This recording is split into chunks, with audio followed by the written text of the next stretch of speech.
ভারত রাষ্ট্রীয়ভাবে বাংলাদেশে বিশৃঙ্খলা সৃষ্টির অপচেষ্টা করছে বলে মন্তব্য করেছেন বিএনপির সিনিয়র যুগ্ম মহাসচিব রুহুল কবির রিজভী।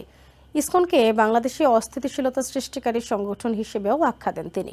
এদিকে চট্টগ্রামে হিন্দু সম্প্রদায়ের আন্দোলনের পেছনে পতিত সরকারের লোকেরা জড়িত ছিল বলে মন্তব্য করেছেন বিএনপির স্থায়ী কমিটির সদস্য খন্দকার মোশাররফ হোসেন। অন্যদিকে আগামী নির্বাচনের পর সকলের অংশগ্রহণে জাতীয় সরকার গঠন করার কথা জানিয়েছেন বিএনপির স্থায়ী কমিটির সদস্য আমির খসরু মাহমুদ চৌধুরী। শনিবার পৃথক অনুষ্ঠানে যোগ দিয়ে এসব কথা বলেন তারা। জাতীয় প্রেস ক্লাবে শনিবার সকালে বিশ্ব মানবাধিকার সংস্থার অনুষ্ঠানে অংশ নেন বিএনপির স্থায়ী কমিটির সদস্য খন্দকার মোশাররফ হোসেন।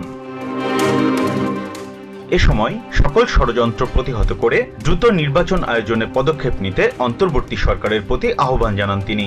একই দিন বাংলাদেশ গণতান্ত্রিক পার্টির এক সভায় অংশ নিয়ে দেশবিরোধী সকল অপশক্তির বিরুদ্ধে সবাইকে ঐক্যবদ্ধ থাকার আহ্বান জানান বিএনপি চেয়ারপারসনের উপদেষ্টা জয়নাল আবদিন ফারুক। এদিকে গণফোরামের জাতীয় কাউন্সিলে অংশ নিয়ে বিএনপির স্থায়ী কমিটির সদস্য আমির খসরু মাহমুদ চৌধুরী বলেন, বিএনপির ৩১ দফার ভিত্তিতেই পরিচালিত হবে আগামীর জাতীয় সরকার। অন্যদিকে রাজধানীর নয়াপল্টনে বিএনপির কেন্দ্রীয় কার্যালয়ে জাসাসের উদ্যোগে গানের সিডির মোড়ক উন্মোচন অনুষ্ঠানে দলটির সিনিয়র যুগ্ম মহাসচিব রুহুল কবির রিজভী বলেন, ইসকন বিশৃঙ্খলা সৃষ্টিকারী পঞ্চম বাহিনীর মতো কাজ করছে।